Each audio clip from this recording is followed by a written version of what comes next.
Kalau pemilu presiden terjadi ke depan dengan apa yang terjadi di MK, Bang, isi kepala politisi untuk memenangkan presidennya adalah curanglah sebesar-besarnya. Sebab dengan kecurangan yang besar, kita akan menang dan sulit dibuktikan. Kecurangan tidak boleh nanggung.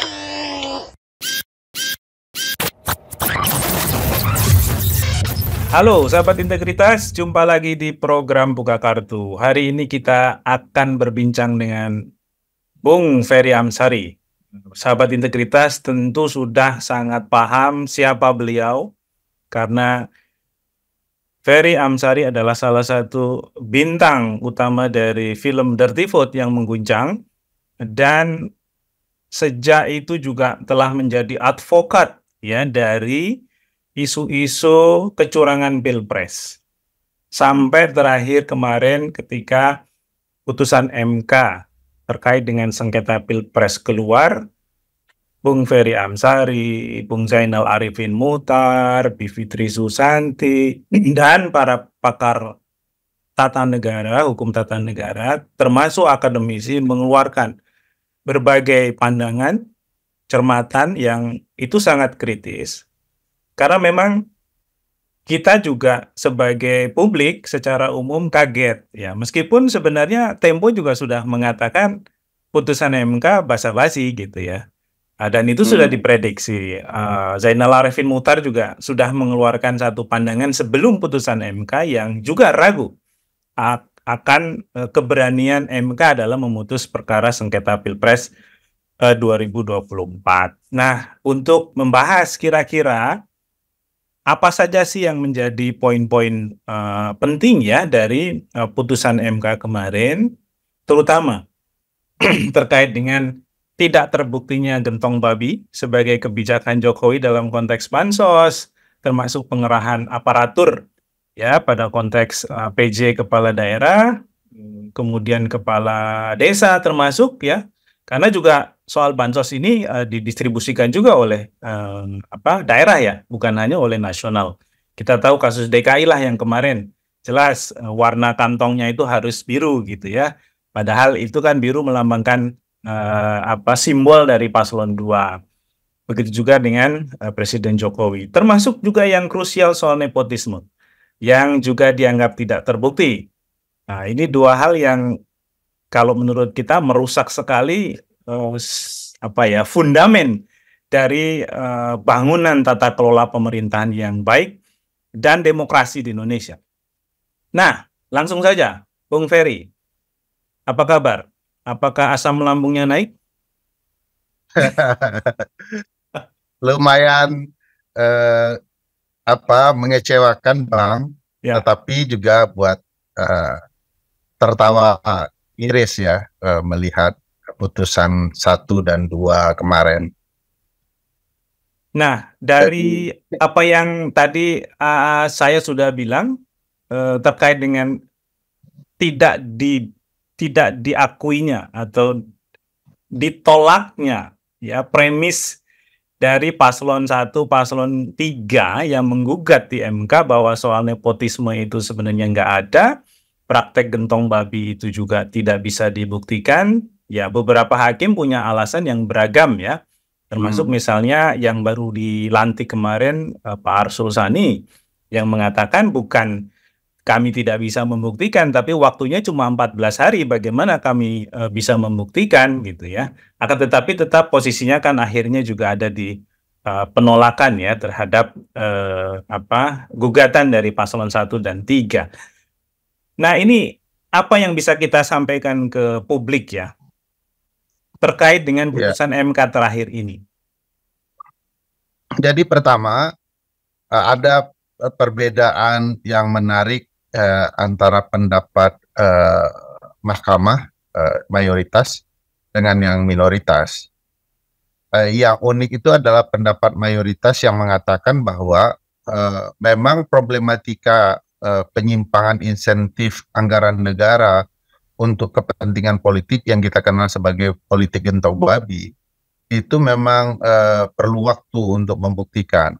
Jadi waktu 14 hari tidak cukup untuk membuktikan itu. Nah, itu timbul pertanyaan besar.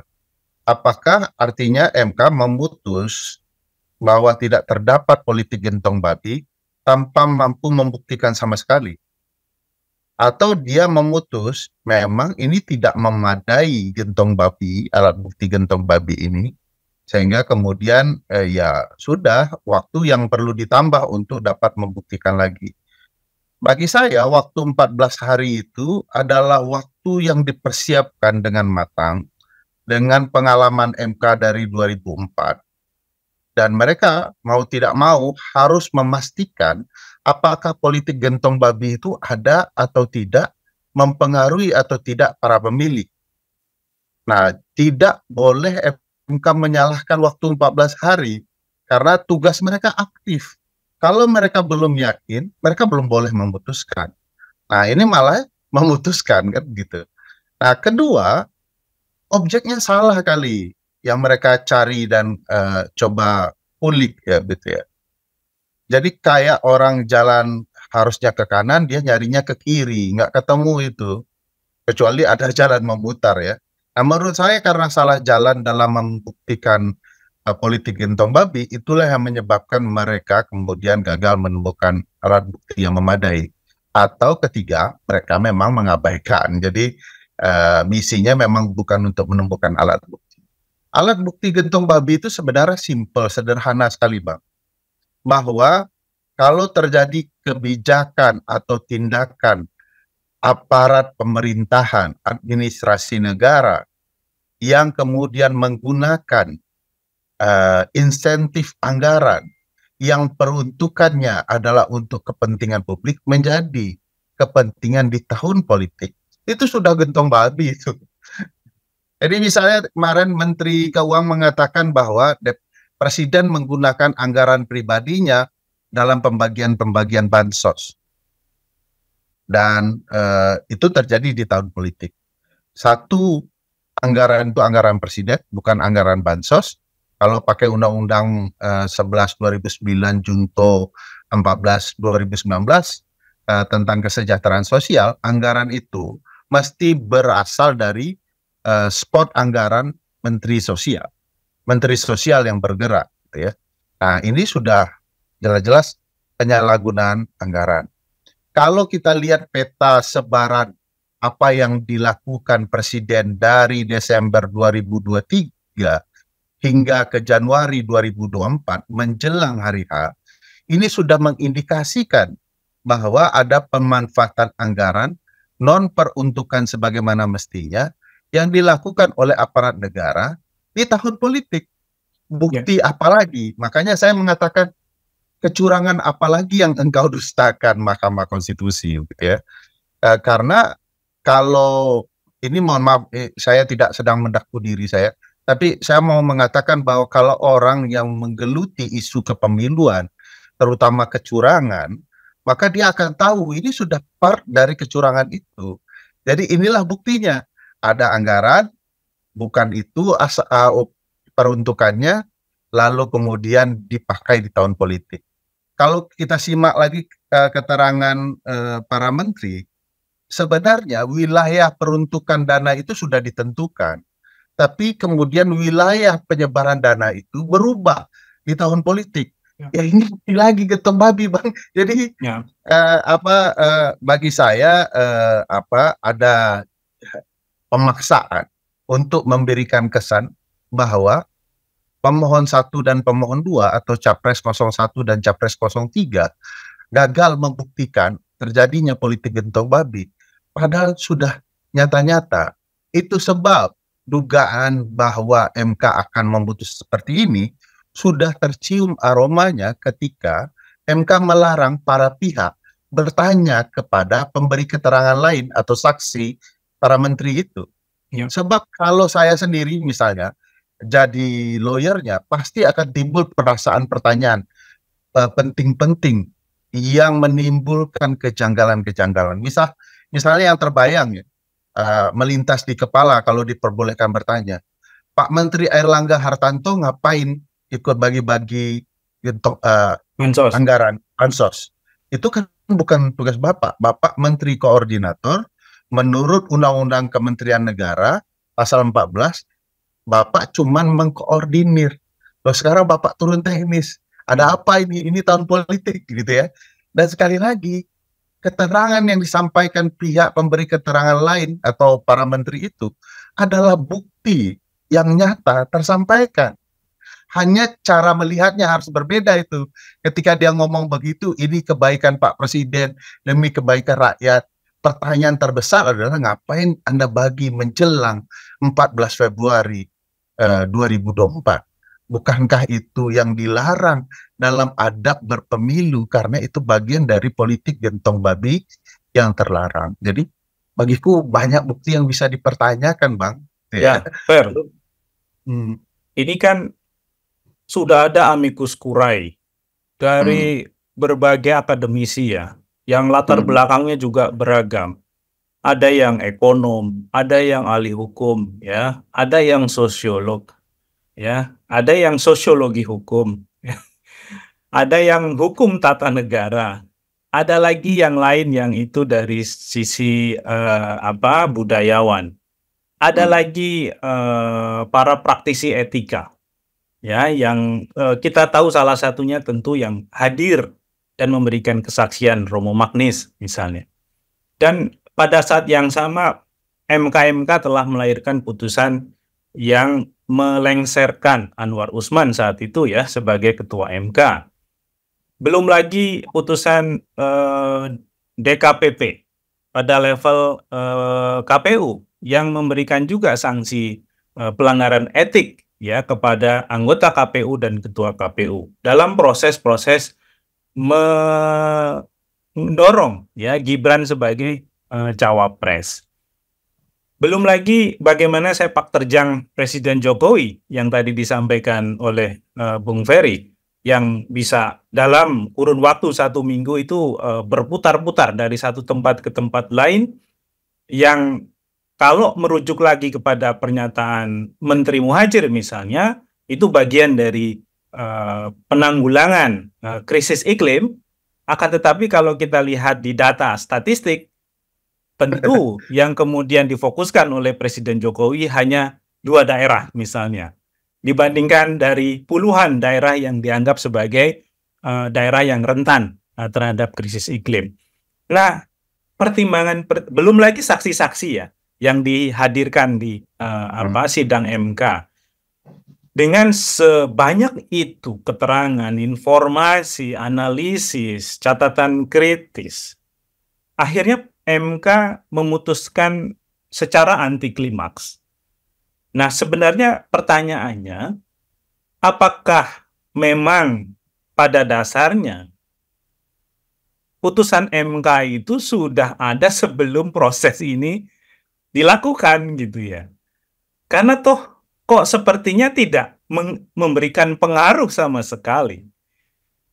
Meskipun kita harus catat ada juga dissenting opinion ya dari Prof. Saldi, Prof. Eni, Prof. Arif Hidayat yang saya kira itu memberikan juga perspektif yang berbeda terkait dengan putusan MK. Akan tetapi kan kita tahu yang sangat menentukan akhirnya adalah ketua MK, mengingat MK hanya berjumlah 8 orang gitu. Nah, apakah sedemikian sebenarnya proses-proses hukum di MK itu sudah disegel oleh kepentingan politik sehingga kemudian ya nggak ngaruh mau dikasih 1 juta bukti sekalipun sebesar batu dari gunung sekalipun bukti itu ya tidak akan mempan itu mempengaruhi pendapat dan putusan MK akhirnya. Ya, ini harus direspon agak berhati-hati ya, karena sebagian publik meresponnya agak luar biasa ya, misalnya bubarkan Mahkamah Konstitusi gitu ya.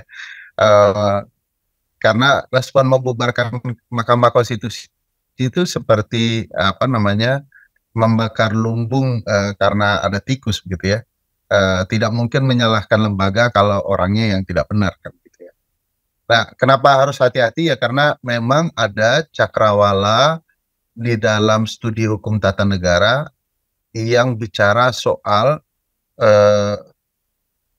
para hakim konstitusi, betul-betul hakim konstitusi, studinya dilakukan oleh Tom Ginsburg, dia mengatakan bahwa para hakim konstitusi itu punya kecenderungan bisa diintervensi dari berbagai wilayah. Oleh karena itu, Ginsburg mengatakan MK itu harus bebas dari 3 kekuasaan. 1, kekuasaan politik di DPR, kekuasaan birokrat di eksekutif, dan kekuasaan peradilan lain. Malangnya, apa yang terjadi di MK itu dipengaruhi oleh 3 ini, Bang. Ada Representasi. representasi, ada presiden 3, ada Mahkamah Agung 3. Padahal oleh Ginsburg ini tidak boleh ada. Nah, wajar jadinya kalau kita bisa lihat ada ruang-ruang yang luar biasa besar mengintervensi MK, dan itu aromanya kadang-kadang sangat kental, sangat kuat terasa. Nah, meskipun di pasal 24C Undang-Undang Dasar 1945, Bang, pilihan kita sebagai sebuah negara untuk menjauhkan Mahkamah Konstitusi dari 3 intervensi lembaga ini cukup memungkinkan. Karena pilihan katanya adalah hakim konstitusi diajukan oleh 3 lembaga, gitu ya. Kan diajukan, bukan diseleksi, bukan dipilih, bukan di fit and proper test. Ya. Faktanya ternyata fit proper test, seleksi, dipilih itu oleh 3 lembaga. Lalu ketiga lembaga itu akan mengirimkan ke presiden untuk melantik. Bayangan, presiden seleksi dia juga yang menentukan siapa di ujungnya, karena kemudian dia juga akan melantik. Jadi semua ada kekuasaan presiden di sana. Nah, karena diajukan sebenarnya membuka potensi kita untuk membuka seleksi yang jauh lebih independen, dan hasil dari nama-nama proses seleksi itu disampaikan kepada 3 lembaga untuk kemudian mereka ajukan kepada presiden. Itu pilihan dulu kita tawarkan agar MK itu betul-betul jauh dari gagasan Prof. Jimli dalam pembahasan konsep hakim MK yang meniru Korea Selatan, gitu ya. Jadi harus disingkirkan itu dari benih-benih potensi mereka bisa dipengaruhi. Sebenarnya Mahkamah Agung Amerika punya solusi lain, gitu ya. Kan Mahkamah Agung Amerika dipilih oleh presiden dan dikonfirm oleh Senat, gitu, Bang. Jadi sangat politis juga. Tapi mereka punya mekanisme, yaitu masa jabatan seumur hidup. During good behavior, kan begitu ya. Sudah seumur hidup berkelakuan baik, itu standarnya. Kalau tidak, dia akan masuk forum impeachment. Jadi mereka punya forum impeachment untuk seluruh pejabat, tidak hanya menteri. Nah, itu menjauhkan mereka dari relasi politik. Karena makasih cuma sekali aja, Bang, kalau di konsep mereka. Kalau di kita, makasih harus berkali-kali. Itu sebabnya ketika pemberhentian Pak Aswanto tanpa proses yang wajar, Hakim Guntur itu dilantik dengan dihadiri oleh 8 hakim lain. Padahal ke-8-8-nya tidak setuju mekanisme pergantian Aswanto dengan cara-cara kotor seperti itu. Nah, malah hadir. Sama kalau tidak berterima kasih kepada presiden, lu out, gitu kan. Jadi makasihnya harus berkali-kali, apalagi mereka bisa disandera dengan perubahan undang-undang MK berkali-kali. Jadi memang, Bang, kalau mau kita baca dari sini, putusan yang aroma pengaruh kepentingan politik itu terasa. Apalagi di perkara yang mestinya logikanya sama, dia berkata A, tiba-tiba dalam perkara yang lain yang substansinya sama, dia berkata B. Ya. Ini mengatakan Gibran tidak sah, ini melanggar konstitusi. Gibran mencalonkan di sini, ternyata dia tidak lagi melanggar konstitusi. Jadi di studi hukum tata negara, dalam khususnya untuk putusan peradilan, hakim yang menggunakan penafsiran berbeda-beda terhadap objek yang sama, dia dianggap melanggar etik. Kita belum ada tradisi itu, Pak. Jadi hakim boleh main mata nih. Di sana dia jualannya X, di sini dia jualan Y. Yang penting sesuai kepentingan. Tafsirnya bisa dicari. Gitu. Ya, jadi ya seperti calo juga akhirnya kan. Dia menyampaikan pendapatnya sesuai dengan kepentingan yang ada di balik itu. Ya most Dan likely ya. akhirnya ya keilmuannya dipertanyakan. Ini ilmu apa yang dipakai? Iya, kalau abang lihat di Undang-Undang Dasar itu, syarat jadi hakim konstitusi itu luar biasa tuh bang. Selain paham konstitusi dan ketatanegaraan, mereka itu harus negarawan dan berintegritas. Negarawan saja tidak cukup. Paham konstitusi dan ketatanegaraan tidak cukup. Harus berintegritas. Salah satu integritasnya adalah tidak membahas perkara yang melibatkan keluarga. Oke, Fer. Satu lagi. Dulu kan kita itu mengkritik MK sebagai mahkamah kalkulator. Ya, cuma ngitung-ngitung selisih hasil pilpres, pemilu, kemudian dilihat apakah hasil pemilunya itu suaranya sah atau enggak, didapat dari cara yang legal atau ilegal, dan akhirnya diputus. Nah, akhirnya MK yang sekarang menurut itu, Fer. Oke, saya nggak jadi MK sebagai mahkamah kalkulator. Saya akan juga mempertimbangkan gugatan di luar itu, yang kualitatif sifatnya. Tapi akhirnya ketika mereka masuk ke ranah itu, putusannya anti klimaks. Nah, logika sederhana saya, lebih baik MK itu ya mahkamah kalkulator. Karena kemudian putusan hari ini itu melegitimasi praktek-praktek yang sebenarnya dilarang. Seperti tadi, gentong babi, nepotisme, gitu ya, dan lain sebagainya. Apakah setuju dengan pendapat itu atau punya perspektif yang berbeda?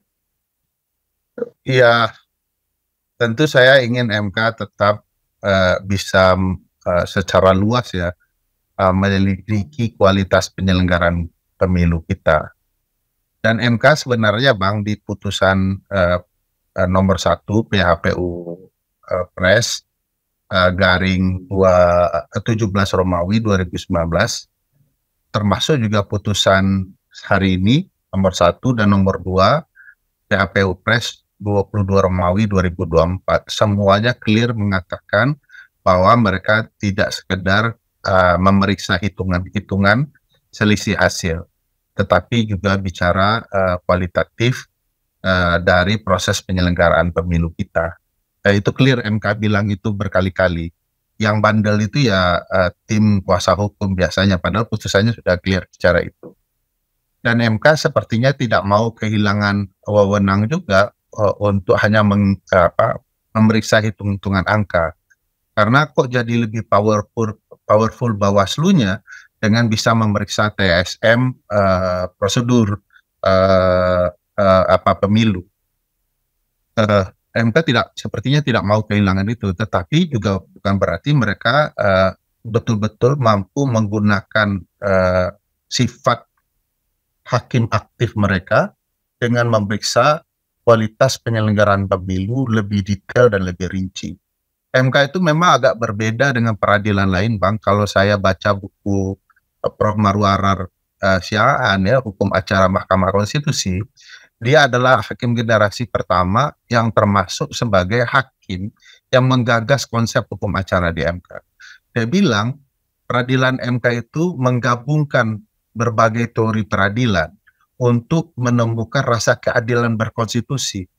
Dia menggabungkan perdata, pidana, karena memang ada pidananya juga di satu waktu, termasuk di pemilu, ada juga administratif. Jadi makanya kalau konsep administratif, pembuktian administratif, kok kebijakan dan tindakan administrasi penyelenggara negara di konflik gentong babi tidak dipakai pola cara berpikir kebijakan dan tindakannya dalam hal termasuk tindakan administratif KPU. Yes, ya. Banyak sekali itu Bang. Saya bisa cerita agak panjang soal kekacauan ini. Misalnya Bang, di dalam putusan 01 dan 02 itu yang buat saya berpikir harus tepuk jidat berkali-kali, mungkin saya ini ganti tepuk pantat aja. Ya enggak kurang belajar, jadi enggak terlalu paham cara berpikir mereka, tapi dengan keterbatasan saya mau menjelaskan kok aneh gitu ya. Misalnya di putusan itu mengatakan bahwa terdapat 12 penjabat kepala daerah menurut mahkamah patut diduga melakukan upaya keberpihakan dalam pemilu. Dari banyak yang kami jabarkan di luaran ya. Kalau kami di luaran setiap dari 38 provinsi terdapat penjabat kepala daerah yang besarannya 20 provinsi dan 178 kabupaten dan kota. Jumlahnya masih, kalau bisa dilihat peta Indonesia itu orang Jokowi semua lah begitu ya. Dan Jadi, apa yang mereka kerjakan? jadi angka 58% itu wajar lah ya. Wajar, Pak. Penelitian Litbang Kompas mengatakan bahwa terdapat 51 juta suara yang terpengaruh gentong babi. Karena misalnya ditanyakan bahwa milih ini kenapa? Ya karena dapat 600.000 begitu ya. Itu jelas terang benderang. Nah, dan sekarang beberapa warga mulai bertanya. Mulai bertanya, kok nggak ada lagi pembagian beras gitu setelah Pilpres? Tunggu 5 tahun lagi, Bang. Tunggu 5 tahun lagi. Akan tetap jalan, hanya tidak sebaik menjelang pemilu lah. Ya, betul. Nah, di putusan MK itu, Bang, disebut oleh Hakim Konstitusi bahwa ada 12 yang diduga kemudian melakukan cawe-cawe yang mempengaruhi para pemilih karena statusnya sebagai penjabat kepala daerah. Apa yang dikatakan MK terhadap 12 orang ini walaupun Bawaslu mengatakan bahwa mereka tidak terbukti, tapi Bawaslu sesungguhnya terlalu formil dalam membuktikan ini. MK menyarankan ke depan agar Bawaslu tidak lagi formil. Saya bilang, apa-apaan ini? MK itu peradilan. Kalau Bawaslu tidak becus, dia yang membuktikan. Dilemparkan lagi ke Bawaslu. Kan persidangan MK itu aktif hakimnya. Ini 12 orang dipanggil, apa yang Anda kerjakan. Betul. Ini kata MK di dalam putusannya. Di media online banyak kok mereka menunjukkan keberpihakannya. Loh, itu alat bukti itu, Bang. Jadi kalau video nyata sekali itu. Jadi kalau teman-teman kemarin mengkritik MK Mahkamah Kalkulator, kalau sekarang Mahkamah Evaluator. Iya, dia memberikan saran, tapi lupa itu sebenarnya tugas mereka membongkar itu. Kalau Bawaslu tidak becus, kan saya ingat tuh pernyataan yang mulia Profesor Arief Hidayat dalam persidangan. Dia berkatakan kalau Bawaslu tidak becus, kami ambil alih semua ini. Saking powerfulnya MK. Nah, sekarang setelah dia menemukan ada yang aneh dari sikap Bawaslu, dia kembalikan, bukan membuktikan 12 penjabat itu. Jadi keanehan-keanehan. Belum lagi, coba Bang, ini sebenarnya apalagi posisinya kan the guardian of constitution ya. Mestinya kan itu yang menjadi prinsip besar mereka ya. Sekarang kan bisa jadi the guardian anaknya Jokowi kan. The guardian of Gibranism. 2029. Jadi putusan itu yang menarik, Bang, misalnya. Dan itu berkaitan dengan pendekatan Abang selama ini di advokasi. Bagaimana dia mengatakan bahwa nepotisme tidak terbukti, itu bagi saya sulit saya bisa mengatakan bahwa MK tidak terpengaruh dengan kekuasaan. Yang beneran kok, putusan 90 bicara itu dan terang. Ada ayahnya presiden, ada pamannya yang ketua MK sebelum ini, lalu kemudian dia masuk di tengah jalan pada saat tahapan pemilu sedang berlangsung. Jadi ini bukan terjadi 10 tahun atau 1 tahun belakangan, tetapi di saat tahapan pemilu berlangsung. Kalau ada yang mengatakan, lu sirik aja dengan anak Jokowi, saya pertanyakan logika dan hati nuraninya.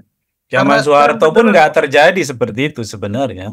Nah itu saya pikir kok nepotisme dibuktikan. Apakah nepotisme itu benda fisik berwujud sehingga dia kemudian harus terlihat dan bisa dibuktikan. Kalau relasi darah itu terlihat bahwa ada konflik kepentingan di dalamnya. Konflik kepentingan kan nggak bisa dicium tuh, Bang. Cuma dibaca bahwa ini bapaknya, ini anaknya, ini pamannya. Selesai itu urusannya. Itu sudah bukti yang sangat-sangat otentik yang tidak perlu diperdebatkan lagi. Gitu. Ini seperti analogi yang beredar hari ini, Bung Ferry. Kentut. Ya. Kentut itu bau, hakim yang mengadili kentut itu juga mencium adanya kentut itu, tapi mereka tidak melihat kentutnya, tidak bisa melihat wujud kentutnya, sehingga dikatakan Tidak tidak terbukti. terbukti kentut itu terjadi. Nah, itulah rumitnya, apalagi di perkara 90 hakimnya sendiri yang kentut kan. Iya. Jadi ada yang konyol tuh, canda kali ya. Dia bilang MK Mahkamah Kentut kan. Fer, terakhir, Ya, tadi catatan yang menurut kita penting untuk dicermati ke depan adalah soal kekuasaan eksekutif yang sangat dominan ya di dalam ranah politik demokrasi di Indonesia, sehingga membuat kontrolnya terhadap kekuasaan yang lain itu menjadi begitu juga kuat gitu. Tadi disebutkan salah satunya soal menentukan hakim MK saja. Nah, itu juga harus melantik ya, kemudian juga punya jatah 3 gitu. Belum lagi ngomong soal tadi, bagaimana dirinya bisa menggunakan uang APBN yang didapat dari dana operasionalnya sebagai presiden, yang itu dipakai untuk program gentong babi sebenarnya. Belum lagi penunjukan PJS kepala daerah, ya, dan macam-macam. Yang itu sebenarnya menunjukkan betapa powerfulnya seorang presiden. Kalau Jokowi bukan presiden kan dia nggak akan bisa melakukan itu sebenarnya. Nah, apa PR ke depan terkait dengan kekuasaan presiden ini? Sehingga apa yang terjadi hari ini sebagai presiden buruk demokrasi di Indonesia itu bisa diminimalisir lah. Setidaknya dari sisi konstruksi kebijakan dia bisa menjadi sesuatu yang lebih tertib. ya aku mau bercerita basicnya dulu ya supaya kita paham kenapa solusinya begitu. Pada dasarnya sistem presidensial itu beda dengan parlementer, negara kerajaan gitu ya. Karena memang waktu itu Amerika menyusunnya karena antipati dengan Inggris gitu ya. Lalu ketika menemukan konsep baru yang namanya presidensial, mereka baru sadar sulit menghindar meletakkan seorang pemimpin dengan kekuasaan yang besar. Makanya ada istilah nih Ustadz mengatakan bahwa presidensial itu adalah raja yang dibatasi konstitusi. Nah, dari konsep itulah mereka menyadari bahwa ini presiden diberikan kekuasaan bak raja, tapi dibatasi konstitusi. Apa saja pembatasan di masa jabatan, ya, periode, gitu ya. Kekuasaan dalam menyelenggarakan pemerintahan dibatasi oleh lembaga-lembaga lain agar dia bisa berimbang. Nah, kalau kemudian kekuasaan yang dibatasi konstitusi itu hilang, dia sudah merasa dirinya raja itu, Bang. Nah, jadi melihat apa yang dilakukan Jokowi, ini sudah pasti bukan salah Jokowi sendiri. Walaupun dosa paling besarnya dosa Jokowi, tapi ini bukan salah Jokowi sendiri. Ini salah banyak konsep. Misalnya salah partai politik. Tugas Anda mengawasi, kok malah tidak mengawasi. Tugas partai politik ketika kalah dalam pemilu dia jadi oposisi, kok tidak jadi oposisi. Kok enak-enak saja bergabung. Karena konsep itu orak-poranda, maka seorang Jokowi melihat potensi ini. Dia kemudian menggagas hal-hal yang kemudian melabrak nilai-nilai konstitusi itu sendiri. Di sini kita bisa melihat bahwa memang kealpaan ini, kesalahan parah ini, bukan hanya di Jokowi, ini di banyak hal yang perlu kita perbaiki. Bahkan Mahkamah Konstitusi saja sebagai puncak peradilan yang bisa membenahi kekacauan ini juga sudah diintervensi. Nah, oleh karena itu solusinya menurutku kembali kepada prinsip konstitusi yang ada. Jangan sekedar bilang ini salah konstitusi lalu ubah konstitusinya. Tidak begitu, itu bukan solusi, itu malah merusak banyak keadaan atau mau mengembalikan ke undang-undang dasar. Nah, solusi yang paling cepat menurutku adalah ketika transisi kekuasaan terjadi, maka presiden yang baru harus kemudian menghilangkan seluruh titik kekuasaan Presiden Jokowi yang dia tanamkan. Kerusakan akan tambah merajalela kalau kemudian presiden yang baru malah kemudian melanjutkan kerusakan itu, mengabaikan konstitusi untuk melanjutkan kekuasaan. Nah, ini problematika besar dalam catatan kita teman-teman di luar kekuasaan, bahwa potensi sama besarnya bahkan lebih buruk itu bukan tidak mungkin dilanjutkan oleh presiden yang baru dengan catatan-catatan sejarah yang ada. Apalagi Presiden Jokowi seolah-olah sedang mempersiapkan transisi kekuasaan ke depan. Karena usia presiden yang terpilih itu cukup tua ya, kalau tidak ingin dikatakan sangat tua dalam konteks orang Indonesia. Nah, orang yang berada di ban serap kekuasaan itu adalah anak kandung Jokowi yang sedang disupport oleh subsistem yang dalam lingkaran Jokowi. Jadi boleh dikatakan kita berhadapan dengan isu yang sangat luar biasa besar. Belum lagi bicara kalau pemilu presiden terjadi ke depan dengan apa yang terjadi di MK, Bang. Isi kepala politisi untuk memenangkan presidennya adalah curanglah sebesar-besarnya.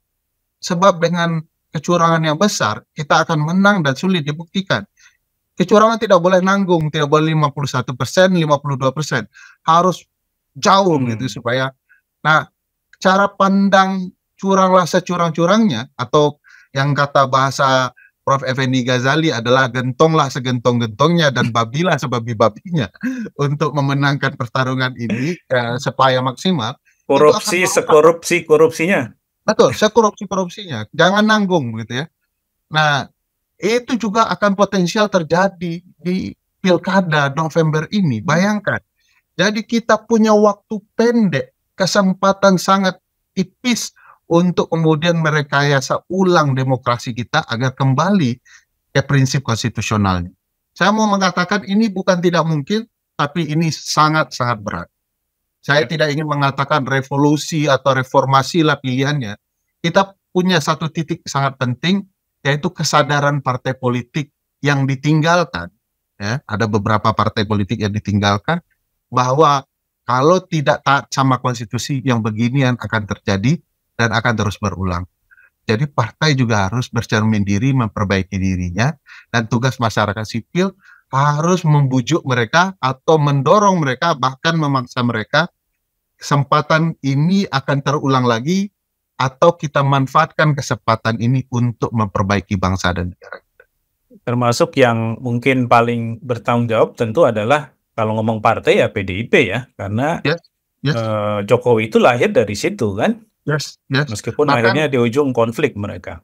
Bahkan Bu Mega dan PDIP juga harus membangun kesadaran.